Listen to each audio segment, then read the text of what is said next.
Visiter un monument en étant non-voyant, ce n'est pas simple. L'Office de tourisme de Royan a trouvé une solution.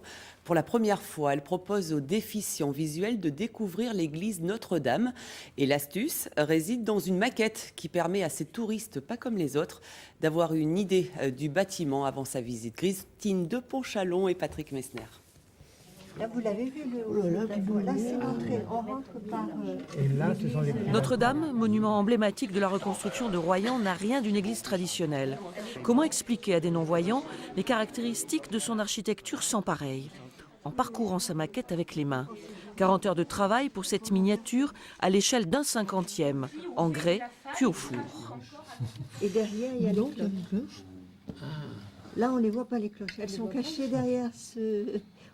Le plus émouvant, c'est la première personne qui a touché.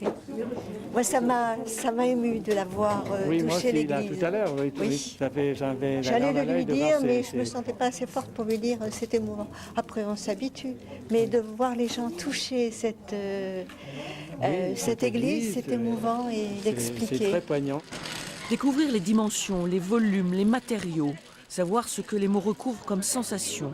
Les attentes de ces touristes venus d'un centre de vacances tout proche pour déficients visuels sont très importantes.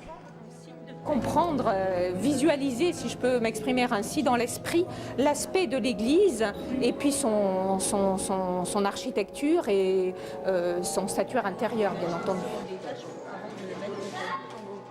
Rien que de toucher la maquette, ça nous a permis de savoir dans quoi on rentrait tout de suite. Pour moi, ça me donne tout de suite une image de l'église. Quand on rentre dans une église, on ressent que c'est très haut, on ressent que c'est au-dessus de notre tête, mais pour imaginer, c'est quand même pas évident. Pour me faire une image tout à l'heure dans la tête, la maquette sert beaucoup, quoi. Je ne serais jamais imaginé, vu de l'extérieur tout à l'heure, en rentrant ici dans l'église à l'intérieur, je ne me serais pas imaginé l'extérieur. Une deuxième visite est prévue au mois d'août. Comme nous l'a dit une des visiteuses, ils pourront alors voir la voûte de Notre-Dame avec l'écho de leur voix et ses murs avec la paume de leurs mains.